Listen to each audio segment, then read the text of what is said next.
Welcome back to the On a Yellow podcast.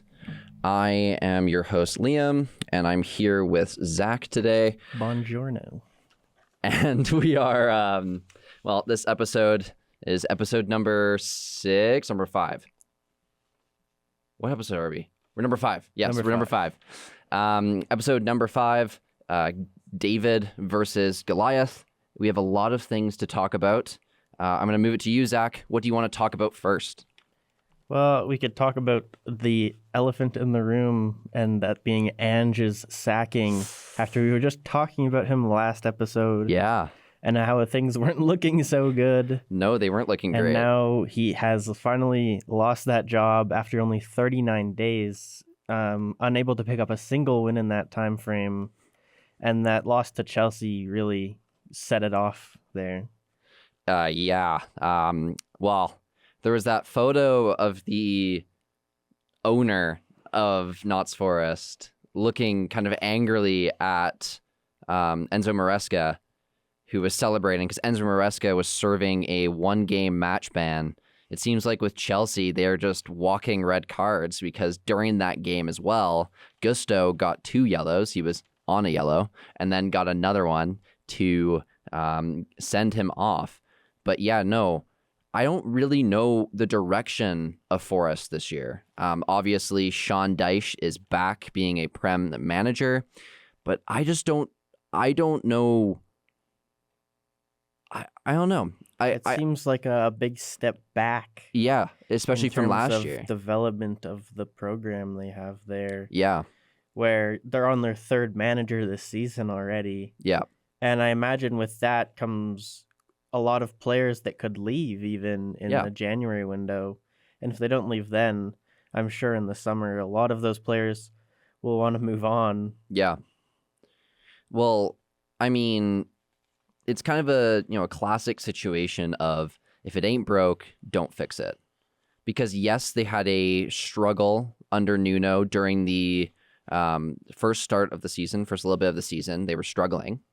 But I don't think that was narrative or that was a reason for Nuno to be sacked. I felt like Nuno carried them to a Europa League position, I'm pretty sure, last season. And they were sitting pretty high, like 3rd in the season. Obviously, the players were playing above their weight, but that's part with Nuno as well for pushing his players, right? And I think with Forest, they sacked him too early. I think it was too early to tell. And they got Postecoglou, right? And obviously he was terrible. They were losing even more. But I think that was also to the fact of it was the climate at the club now, right? They sacked their manager. I don't think the club was very happy about that. I don't think the players were happy about it. And I think that it ruined the climate of the club, right? I think they liked Nuno. They got there, but Nuno wasn't in favor with the owner, who is Marinakis, I think his name is. Yeah. And he's kind of been viewed to a lot of fans and a lot of people around the Premier League universe. He's kind of viewed as almost attempting to kill Notts Forest. I mean, he's been around the club so much in many different ways this season. Yeah. And it's really the only team you see having such an involved owner at the moment.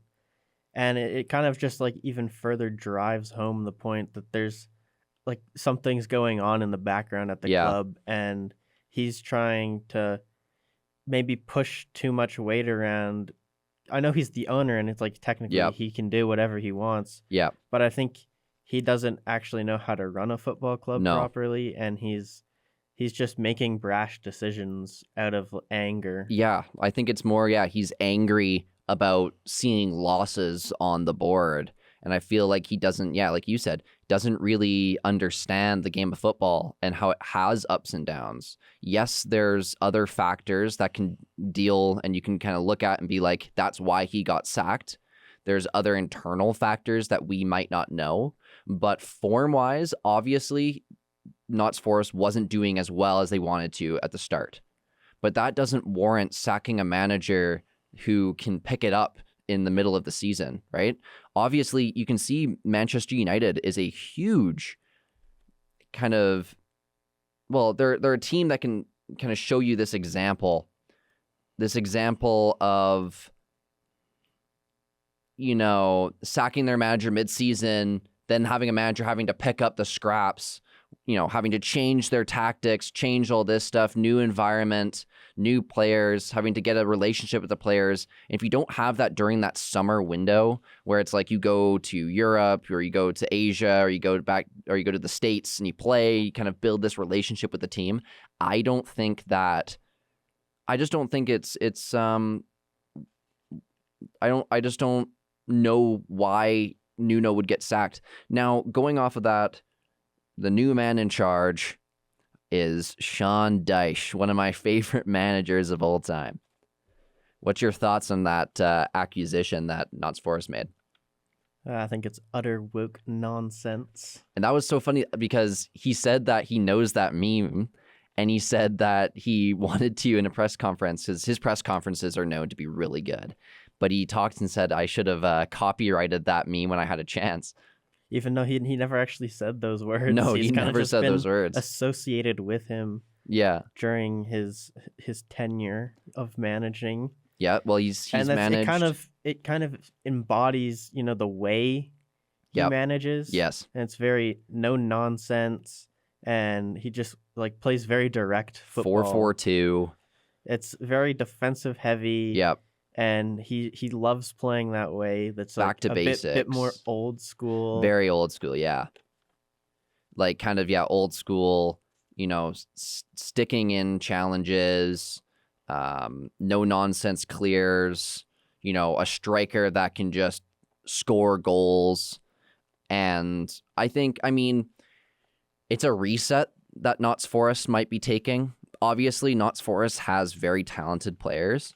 But going back to basics, they got Chris Wood. Chris Wood's still playing insane, and he's more of this old school striker. Big body, can shoot from anywhere, clinical.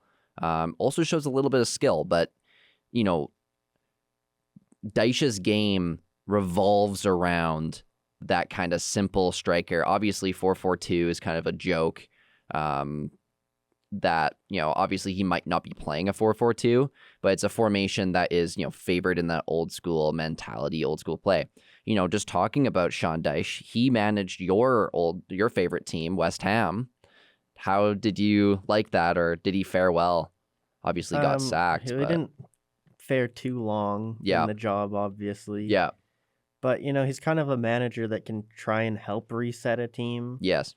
And, you know, bringing them back to basics before they can start becoming more of a fancy footwork kind of team again, and like finding those fancy runs and plays. Yep. And I think that's something that Nottingham definitely needs right now, and I think it's something that West Ham kind of also needs again, where, you know, we still, after finding a new manager in Nuno, it's still a little bit of rough days so far, and there hasn't been too many results poured Is it an Amarim situation? Are the good days coming? Hopefully. Well, yeah, it's been rough for your West Ham. Obviously, they're the first West Ham team since like the late 1930s to lose 5 home games in a row. It is counting the last home game of the season that you had last season, right, which you've lost. But they are the first team to lose 5 consecutive home games, first West Ham team to lose 5 consecutive home games since West Ham in the 1930s.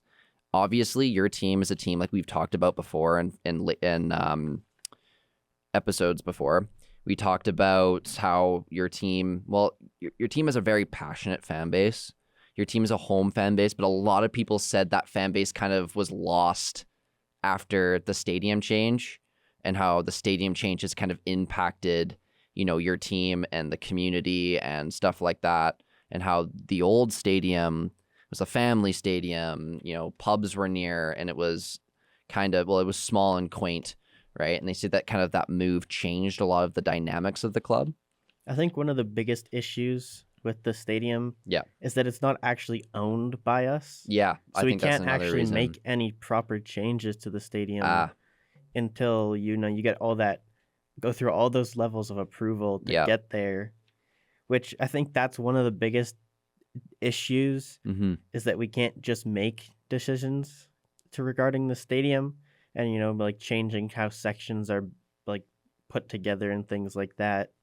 Which if we did own a stadium, I think that you would see changes in the way certain fans are located. Yep.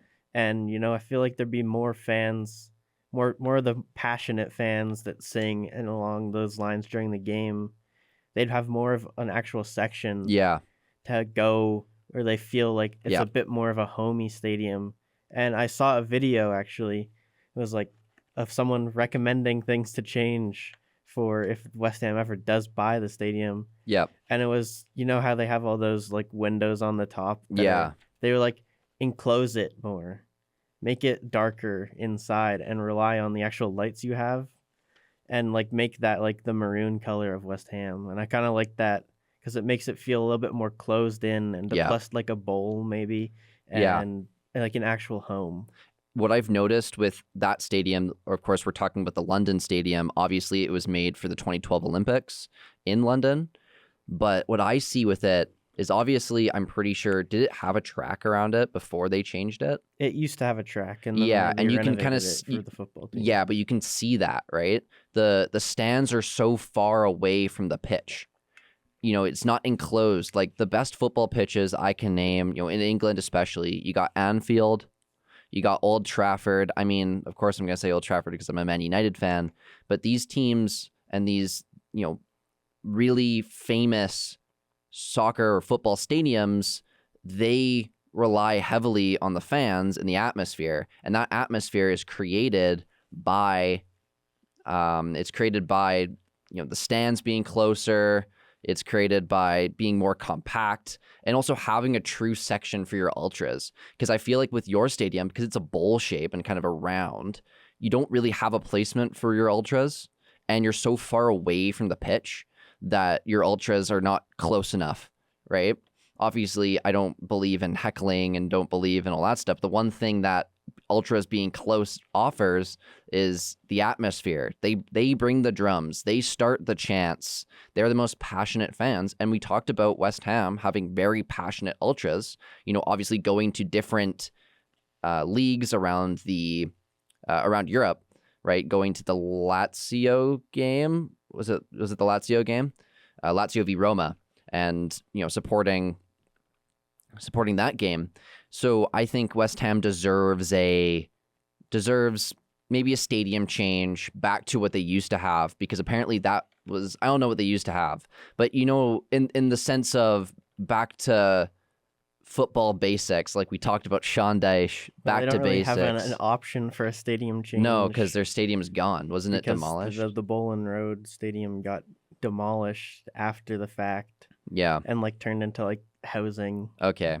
So they'd have to spend a whole bunch of money again to build a new stadium. Yeah. Which they do not have at the moment. I mean, another big issue with the club is that the ownership does not have the money to properly invest into the team to help them get out of that hole. Do you think it's going to be another West Ham getting relegated and this season, and maybe trying to, rebuild their team with young players? We talked about your talented young academy. Do you think that because you get relegated, maybe you can play those guys more and they can become Prem ready when you get promoted again? Do you think that's a possible option for your team, or do you think staying in the Prem will be the best option? I think staying in the Prem will always be the best option for any team, just because the money is so much different.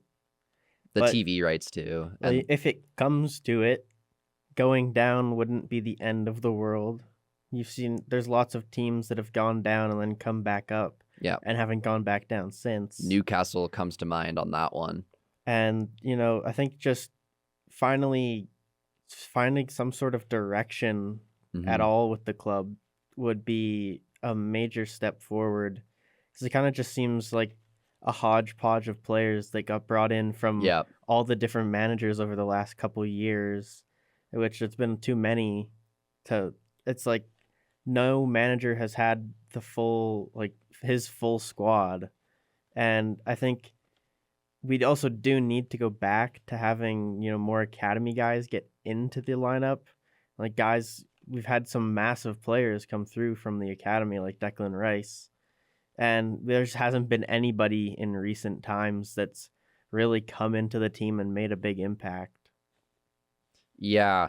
I mean, I think if you get relegated, I think it will allow you to play those players more, right? Because you have the opportunity to play, because you're playing worse caliber teams comparatively to the Premier League. Obviously, they're still really good, but you can, play those West Ham academy graduates more, and you can build up that young talent, build up from scratch, build up from young players. So when you get to the Prem, you have Prem proven players that are like, I don't know how long you would stay down there, but hopefully only one hopefully season. I think it would be one season if you get relegated, because you're a very good team.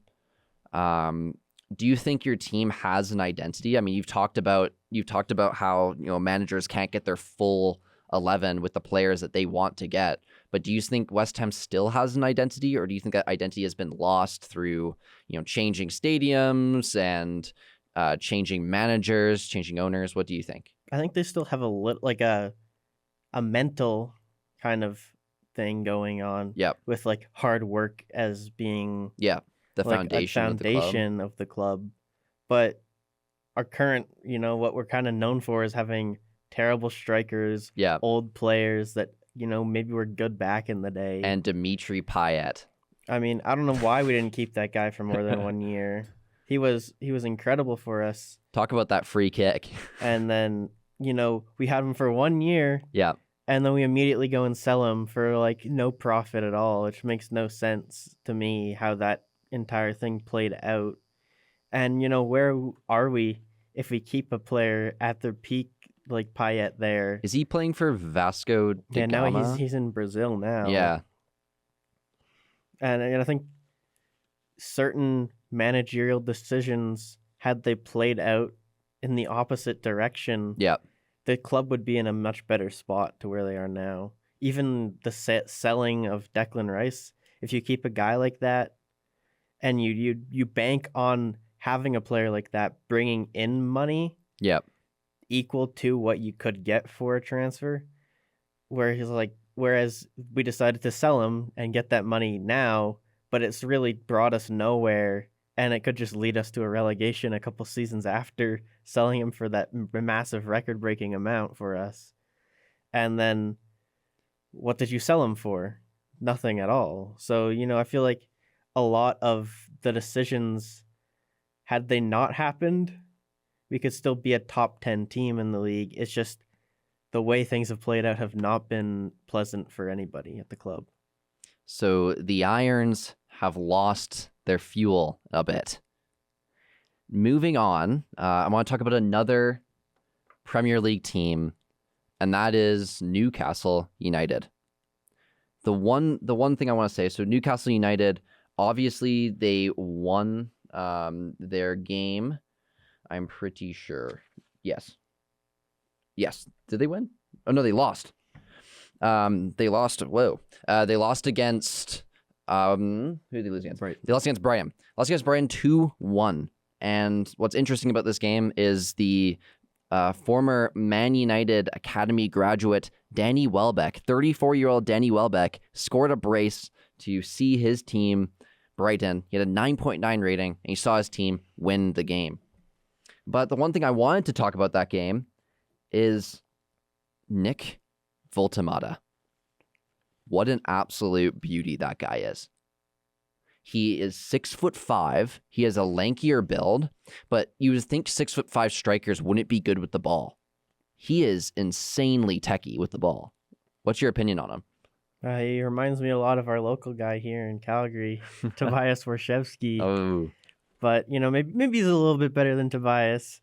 I think he's definitely proving that he is a top striker. Well, he was. Whereas a lot of people, said that he had no real evidence of being a top striker. He was. And it was very, very overhyped. But I think he's kind of showing people that maybe he's not a little bit overhyped, and he was maybe even underhyped.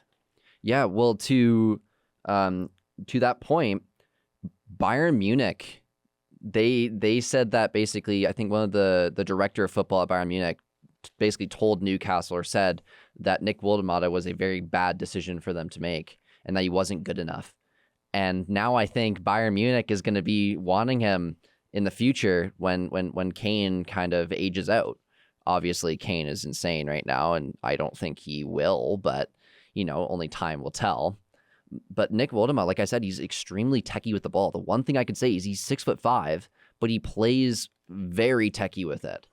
He is really good at dribbling around, really good at little 1-2s, and also really good at 1v1 situations. When he's kind of behind, back facing the net, he really is able to find a place to shoot. Well, what a goal he scored against Brighton. The little cheeky back heel. It was kind of a back heel, almost like kind of a Rabona, but he just flicked it, and it was beautiful.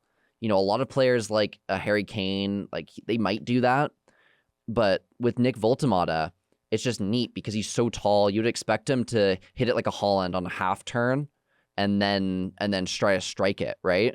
But he just did a nice little flick, absolutely very cheeky goal, but also just a goal that shows that he is a striker that obviously to Newcastle was their third choice. Obviously they had Delap in mind in the summer transfer window, and they also had Šeško in mind, and Woldemade has come to be better. He almost has a goal per game in the Premier League this season. He's really shown that he's almost the Voller regen. Obviously another tall German striker.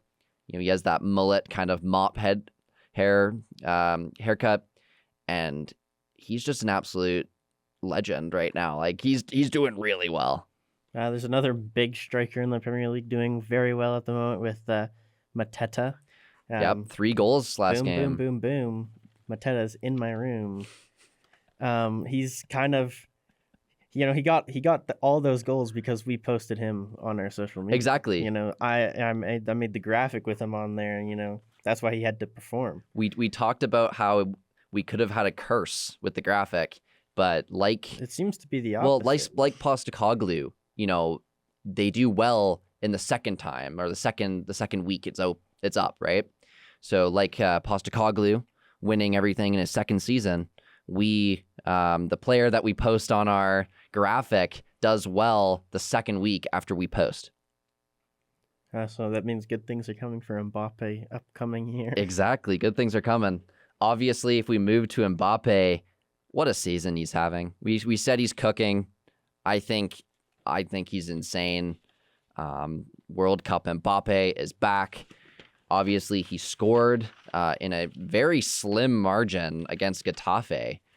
He scored, and he's just showing that he's showing that he's a possible Ballon d'Or pick this season. Yeah. I feel like Harry Kane is showing that as well, and I would love Harry Kane to get it because he's obviously doing well right now, being the top goal scorer in the Bundesliga. But Mbappe, he's back. He's ready for that World Cup.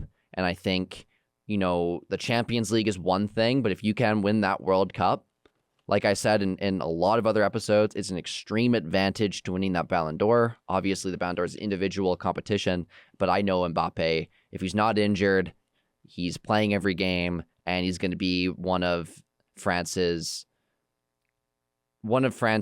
main guys to get them to the final. And obviously France being a very top footballing nation, they are, if you're betting on that, they are extremely, they have extremely high potential to make that World Cup final this season. I mean, and if you look at Barca this season too, yep. I think certain players like Fermin Lopez and Marcus Rashford have kind of come in, yep. And maybe they're now taking over the spotlight a bit. They're currently Lamine Yamal did score on his game back from injury, or his Champions League game back from injury. I'm not too sure what Rafinha's stats look like this season. They're not as good as they were last season. Fermin Lopez is kind of having like a crazy season for them this year. I think he's got a couple hat tricks already. Yeah. And he scored a hat trick recently against Olympiacos. Yeah, it was Olympiacos in the Champions League yesterday. And then even in that game, Marcus Rashford scored 2 more goals. Yeah. And that's another player that's left Man United and is finding form elsewhere. Yeah, that's the typical Man United situation. They leave Man United and they just play out of their minds. Except for Anthony, he's kind of been slow. He's kind of sputtered out this season. But last season, he was incredible for Betis. And we got McTominay, of course. Højlund's doing really well for Napoli. He's scoring goals. He's loving it there. I think it's the climate mainly. Like, these players have skill, but the climate, obviously it's part of the fans. The fans ridicule and all that stuff. But also I think it's just the climate at Manchester United. Obviously it's a market that's insanely high. And it's a market where I think once they leave, they're not viewed as high or heavily. So they play better because they don't have that pressure of doing well, or else the media is going to absolutely crucify them. Right? Talking about McTominay, his Napoli team did not fare so well last week. Yesterday. Yeah. In the Champions League, they lost 6-2 to PSV. But McTominay did score a brace in that game. Okay, so I mean it's good for McTominay, but yeah, we could talk about the 6-2. I mean, Napoli, big team. Napoli is below Karabag now, because Karabag won 2, of course. Karabag's a wagon, They could be a dark horse team today. No, were they playing today? Pretty sure they played today. All right, well you check that. I'll talk about the PSV Napoli game. Dennis Mann scored a double. And I mean, obviously you know Dennis Mann more than I do. So if you want to explain who Dennis Mann is. Well, I mostly know Dennis Mann because when we play FIFA against each other, sometimes I take PSV. And, they're a team with a lot of young stars on there. Yeah. And he's a young star out of Romania. He's kind of really catching his stride in the Eredivisie there. And he's very pacey. He's a very pacey winger. I think he has like 97 pace on FIFA or something in career mode. So he's a very fast striker there. And I think he's definitely a player that could burst onto the scene for another big team in Europe. Well, I mean, pace is it's a virtue for strikers. Obviously strikers like Harry Kane and stuff don't have a lot of pace, and they found a way to create chances and become really good without that. But pace is really good. People look at pace, right? Like, especially in top flight leagues, they look at pace. If you can burst around a defender with the ball, they're not catching you. I mean, obviously your finishing matters, but you can get a lot of chances that way.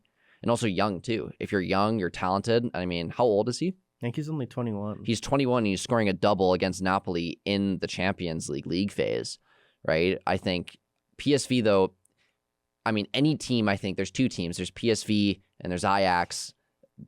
Their method is always young players. It's always building up young players. Their academies are insanely good.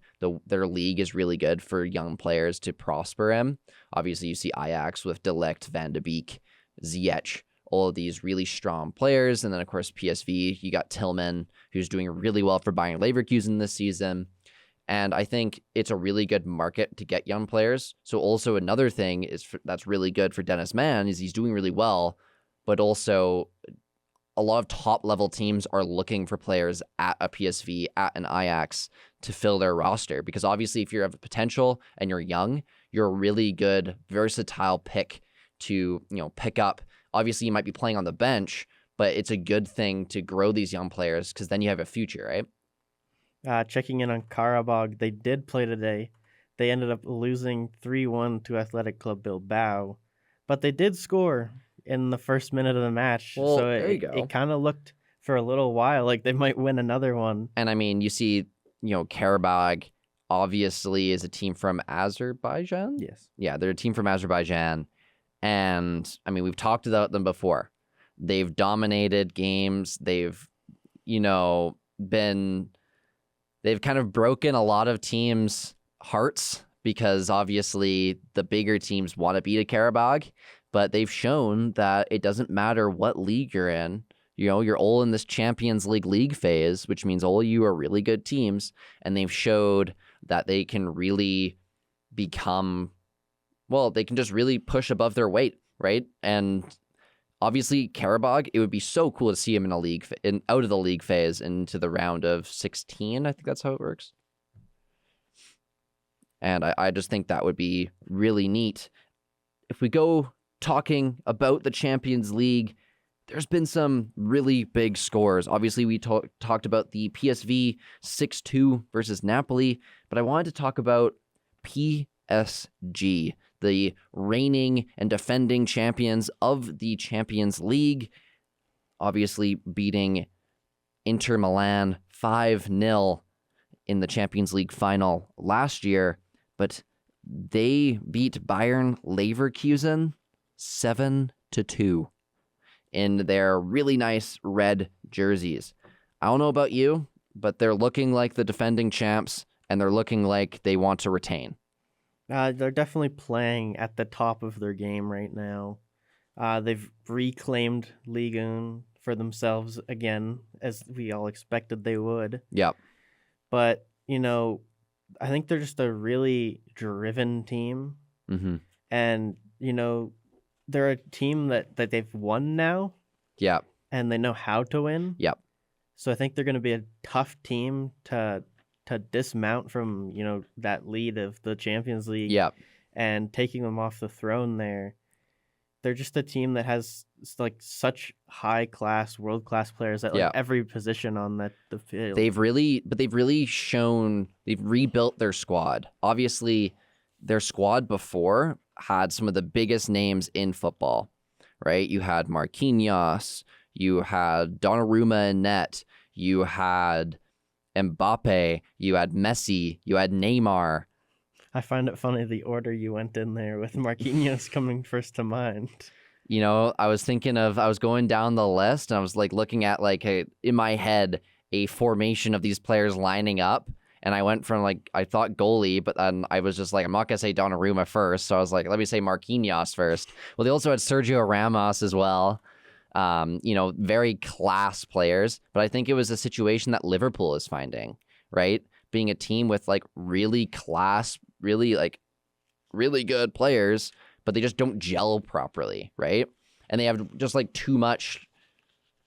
I just think people just think they're going to win everything because they have the best players of all time on their team. And I feel like their team just didn't show that in the Champions League setting. And first season, all these players are gone. First full season, Mbappe left. And they really were, Dembele, players like Dembele, Vitinha, Nuno Mendes has been playing phenomenally.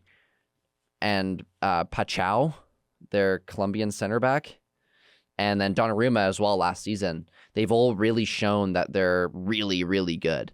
And like you said, they've shown that they're a team that, we won, and you guys have to fight harder than we did to win, right? Because they're back again in fighting form, top of the league phase. They really want to win it again, and I feel like they could be a team that could win it again. I mean, another big match in the Champions League was Arsenal versus Atletico Madrid, and the Arsenal, they're finally getting that production from their big man up front, Gyökeres, with the 4-0 win. He got a double in that game, and our main man Gabriel Martinelli scored once again in the Champions League. He started this time, and he earned that starting spot with his great form recently. Well, yeah. I think it's not debatable that he's having a bit of a resurgence, and he deserves that spot. Well, yeah, I think he really does deserve that spot, because obviously we've seen him come off the bench and score a ton of goals, and he's deserved that starting spot, and he's kind of back to the Martinelli of old a little bit. He's doing really well. And I think, it's an asset for them.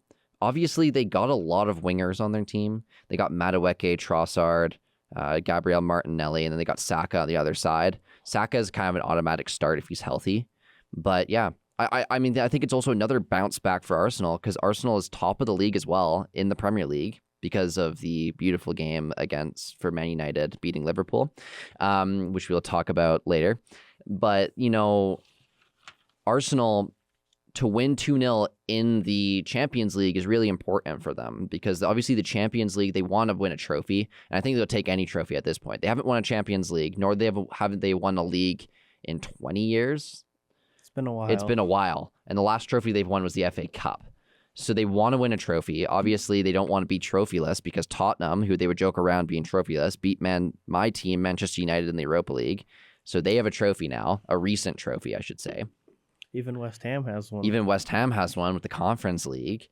So, these are big rivals of an Arsenal, and Arsenal wants to show, I think, to be honest, Arteta wants to show that he's a manager that can win trophies. Because let's be honest, the team that they fielded for the past couple of years has been phenomenal. And this year, I can think is the first year that I'm seeing their team is really succinct and really good. Obviously, it's a bit of a blow to lose Ødegaard with his shoulder injury, but they've really bounced back from losing Ødegaard, and they're playing other people like Mikel Merino and other midfield that they've have.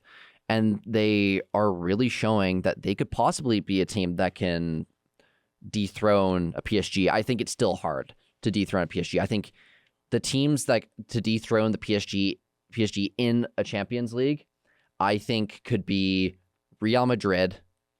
And I just think Real Madrid only right now. There's other teams that could, like Bayern, but Real Madrid right now, if you look at Real Madrid and the players that they have, and also the players that they have knowing how to play in big game environments like the Champions League, I think and with Mbappe as well, playing like an absolute animal right now, I think they could be a team that could dethrone the reigning champions in a situation like a Champions League final.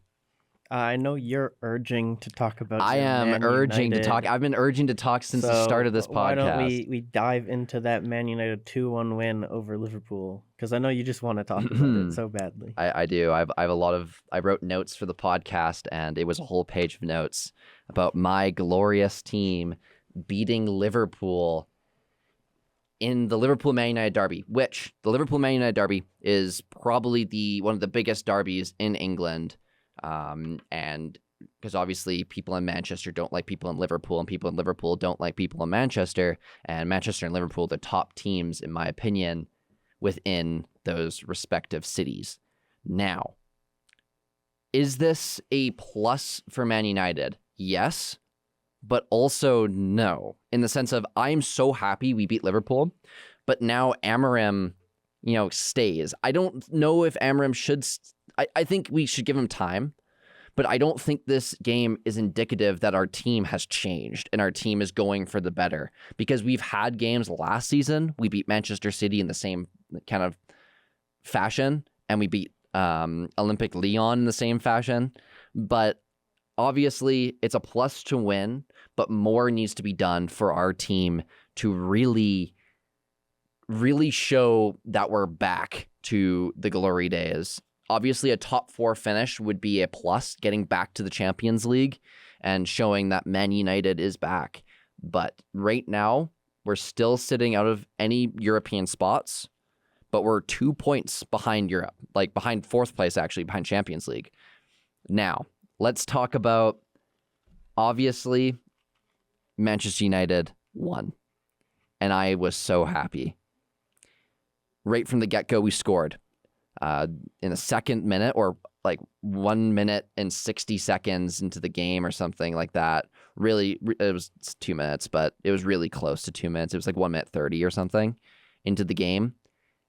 And Mbeumo goes down, and it was kind of a controversial goal. So during the game, I don't think it should have been reviewed or anything. A lot of Liverpool fans say it shouldn't have been, but there's some that are like, oh, what shouldn't have been a goal. There was a collision between Van Dijk, McAllister, and Mbeumo, but Van Dijk actually was the one that hit McAllister, so it wasn't. But they said they should have stopped the play because of a head injury, right? McAllister drops down to the floor. We go down, score. Mbeumo pulls the Mo Salah celebration against the Liverpool fans and says that he loved to silence them. But there's one thing that Liverpool fans say is it shouldn't have been a goal because McAllister was down with a head injury. Now, I disagree because it was his own player, and I don't know. But I think I'm just happy that they scored. But that's not all. Manchester United could have lost that game, and I think it's great for us to win that game. It's also a team, though, that we shouldn't beat. Right? Obviously, Arne Slot's Liverpool team, Premier League reigning champions, should be beating a Man United who got 16th in the league, but they didn't because of one man, and that man is Harry Maguire. I remember the discourse about certain Man U fans wanting him gone for years. Yep. And I'm sure they're glad he's still there now. 2 times. He scored a header against Olympic Lyon, which was one of the best Europa League games I've ever seen, to force Man United to a Europa League final. Obviously, we didn't win, but it was a great plus for us as a team, especially during a dismal season where we were not really good. We were in between managers, and we got 16th. Now, Maguire, I don't think he deserves as much hate as he got because he wasn't that bad. He's the one Man United player, after all the crap that he got from the fans, he's the one Man United player that's bounced back and he's had a resurgence. And that's really hard for a player. Imagine getting that much crap from the fan base that you love and that you're the captain for, and then getting your captaincy stripped off of you and getting ridiculed and day in and day out. And now he's bouncing back. Did you see his celebration as well? I did not see a celebration. So beautiful cross in. It was a one-touch cross that not a lot of people are talking about. Bruno Fernandes had a one-touch cross into the box, and Maguire, with his massive head, he headed it into the net. He's an absolute, it was an absolute beautiful goal. I was screaming my lungs out after they scored. But he went over to the Liverpool fans and he slid right by the Liverpool fans with his kind of famous slide. It was absolutely beautiful to see. It was great, and it's great to see that he's become almost a cult hero now. It's a great resurgence back from being at the lowest of the lows, and now he's at the highest of the highs. He got the team of the week for the Premier League. He was the team of the match, or the player of the match day or match week, basically the player of the week. And he really showed that he can start games, right? And be our center back that can play for the badge and wants to play. And obviously he's actually pretty good. How excited are you that you have a goaltender that's showing a bit of promise finally? So let's just say I have shed tears of joy multiple times while talking about Senna Lemons. I am so happy that he's playing for us. Like I said in the other podcast episode, I didn't know how goalkeeper deprived our team was until I saw him play. He plays really simple. You know, he is Schmeichel in disguise. It's too early to tell, but I just think he's more calm in net. He makes saves that other goalies that we've had in the past wouldn't have made. And I feel like he's not frantic. He's not punching the ball. He's catching it. He's slowing down the game, but he's making saves. Obviously, our team lets a lot of chances go through, but he's making saves that, are just easy saves to make, but really impact the game if they go in, right? A goal is a goal. It doesn't matter if the goalkeeper can't save it or the goalkeeper should have saved it. A goal is a goal. So even if it's an easy shot and that goalkeeper can save, I just really like him saving them, because I feel like Onana and Bayindir, all these players, they were just really frantic. I think Onana was better than Bayindir, but they still made some poor decisions. Obviously, he's not as good. He's a different goalkeeper to what Amram would like, actually. He's a goalkeeper that is more goalkeeper-oriented than ball-playing goalkeeper. So Bayindir and Onana are very good ball-playing goalkeepers. but Senna Lemons isn't. But Senna Lemons makes up for that by making saves. And I think that's the only thing you should be asking for a goalkeeper is making saves, right? But I wanted to talk about this game specifically because my team, Man United, won. But I also want to talk about Liverpool. What's happening with Liverpool? They're really showing that, I don't know. Well, they're the reigning champions, but they're really showing that, I don't know, they're losing their head a little bit. They're missing a lot of chances that they should be getting in. Against Man United, they should have won that game. We won, which in dramatic fashion, but they should have won that game. They had a lot of chances. Cody Gakpo was phenomenal. He scored to make it 1-1, but he should have scored multiple. Mo Salah missed a sitter. He should have scored. And I think it's just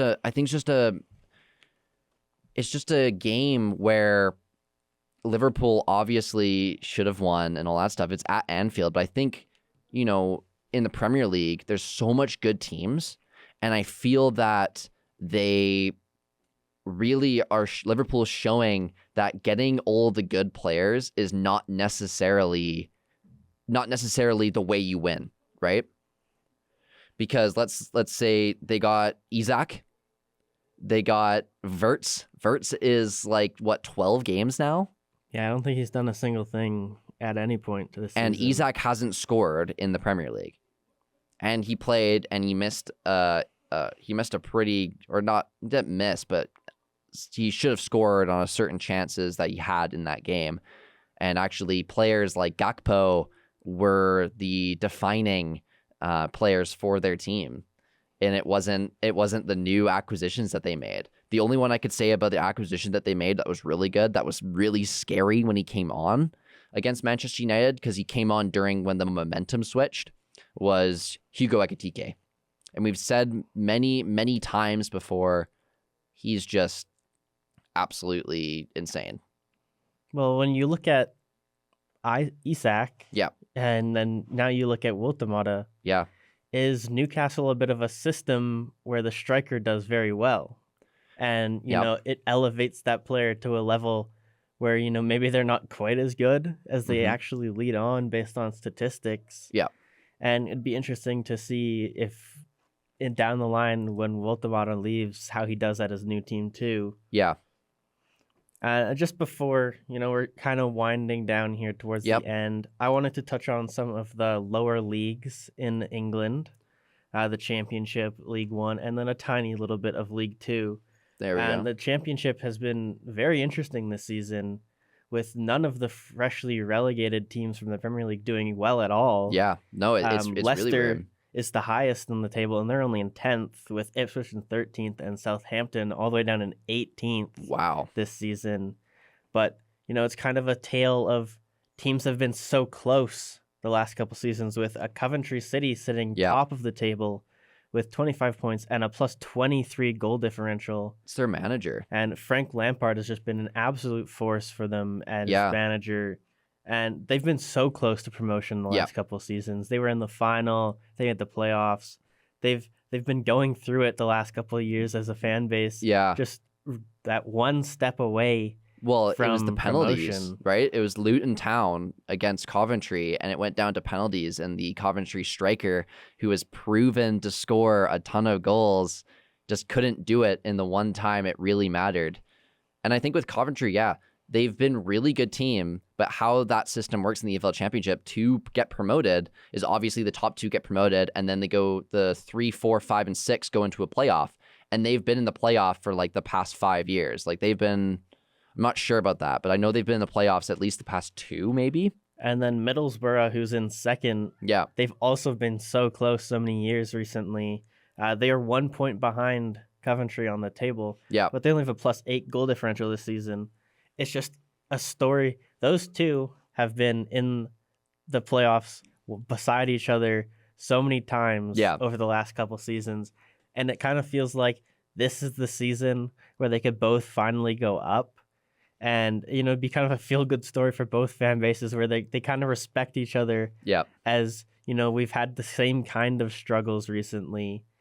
And then it pains me to talk about the third place team, Millwall, who's in third place with 20 points. They're one of West Ham's biggest rivals.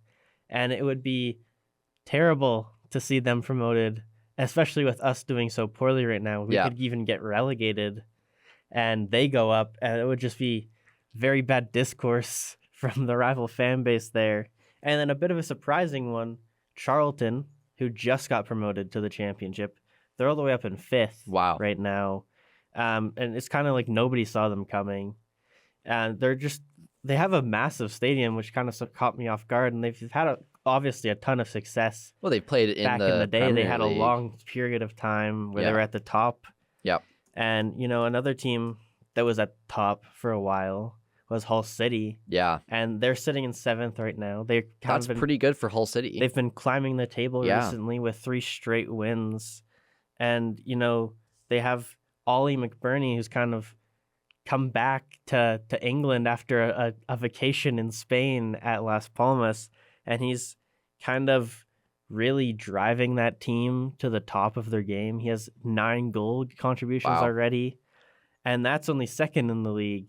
Of course, behind Brandon Thomas Asante, who has 11 goals and assist contributions in, 11 games for Coventry. And then in 3rd is Haji Wright, who has 8 goals alone for himself. So it's an absolute goal fest in the EFL Championship. And then looking down at League One here, Cardiff is top of the table there after being relegated last year. Wow.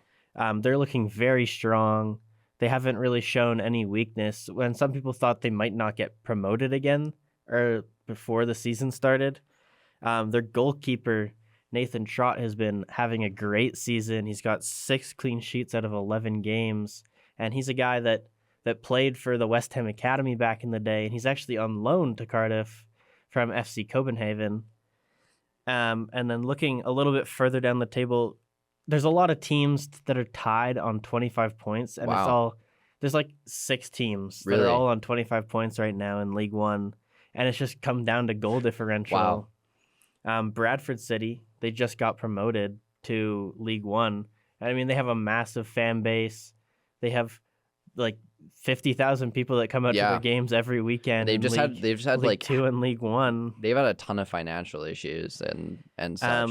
They've kind of been a force on football Twitter this season with their pecked by the chickens. It doesn't matter who they beat. If you go into the comments on the post, you'll always see the pecked by the chickens picture hundreds and hundreds of times through there. And they've kind of, grown, and it's kind of like taken over the entire EFL. Like a bunch of teams have done it. Like Sheffield United, whenever they beat somebody, it's like you got slashed by the blades and things like that. And it's great to see another team with like a lot of people respect. And being Wimbledon, they're also doing very well. They are also on 25 points. There you go. They're 4th in the table. Wow. And it's a good feel-good story to see them doing well finally. Yeah. Obviously, the issues between the owners of the previous Wimbledon team, they switched the ownership. That ownership completely stripped the team of its identity, created the team MK Dons off of the foundation of Wimbledon, and also changed the stadium. MK Dons is a decent team, but they are... Well, they're in 3rd in League 2 right now. They're looking to get promoted. But they have... their stadium's too large for the fans that they have, and a lot of fans are boycotting and moving to Wimbledon because Wimbledon was the team previously, and a lot of those fans didn't like how their team identity and just the history of their club was completely stripped due to owners wanting more money and commercial rights and stuff like that, creating this new team. And then just briefly looking at League 2, yep. Walsall's up in 1st, and there was actually a pop-up store at our school here today, and they stumbled across a Walsall kit of all teams, and that's where I bought the kit I'm wearing today. Actually, it's Declan Rice number 41 on the back, a 2021 away kit. It doesn't even have a sponsor on it. It's kind of a 4XL. Yeah, it's a 4XL. It's got the Premier League badging on it and everything.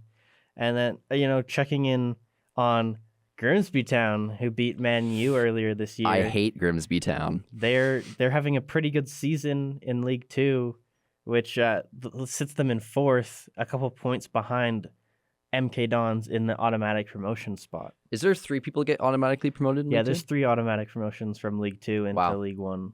It's pretty good.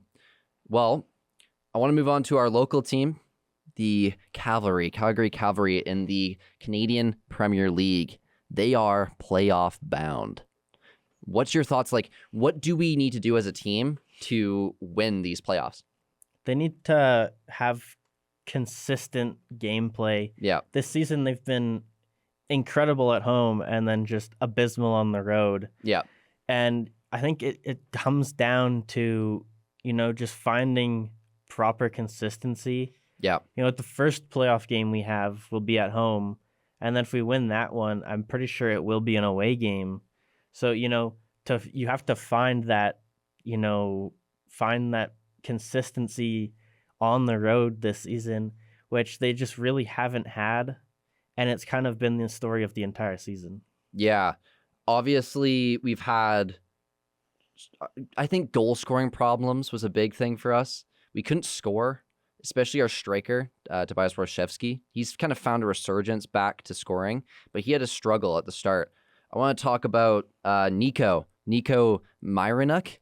He had a really good game. He got subbed on like he usually does, and he got a couple goal contributions, and he actually got a goal. Beautiful finish. It was a scramble in the box. He's shown that he's possibly a guy that could be a starter in the future when the Camargos and the other center mids leave the club. I think he deserves more game time. Same. It's just that the players that are there, like the Camargos, like the Shomes, yeah, they've been there and they've proven that they can be, good, even if Nico's having good games in the midfield. Yeah. It's just, it doesn't warrant them losing game time to bring him in necessarily. Yeah. And I think, if one of those guys leaves this summer, he kind of steps into that role, and they don't have to necessarily go out and find someone to replace him. Yeah. But, someone that we did bring in that's been fantastic, we brought Gauthier Antigne back from FC Annecy in France, and he's just been a force for us on the season. He scores, he celebrates with backflips, he has extreme amounts of energy, but he's also technically really good. He's techie with it. He can go from anywhere. He goes from that left wing, he cuts in, he shoots, he scores, he backflips. He brings that energy back to the team that we needed, but he also brings that professional kind of attitude to the team and just the professional ability. Like, obviously, all of the players that we have are really good footballers, but he is phenomenal. And then, one of my favorite players on the team, Kanija Elva, I feel like he's a player that kind of gets overlooked a lot of the time. He had a beautiful goal. But he's a guy that, he scores a lot of great goals for us. Trivella that he scored. And in his limited game time, he puts up great performances usually. Yeah. I don't understand why he doesn't play more. And he's a St. Lucian international. And what more could you want? He's from St. Lucia. Exactly. All right. I'm going to end it here because we are almost over time. So thank you for this wonderful episode. I'm Liam, and of course, Zach is here. What are you going to say, Zach, to close the show? I could just go with au revoir again. Au revoir again. All right. So, our shows 2 to 3 on Wednesdays. That's our live show on cmru.ca. But if you've missed the show or you want to see it or you missed parts of the show, go to our YouTube, On the Yellow Pod, where you can find the full episodes and shortened clips of each episode that we've liked. It's been a pleasure. And I'll see you guys, I'll see you guys later.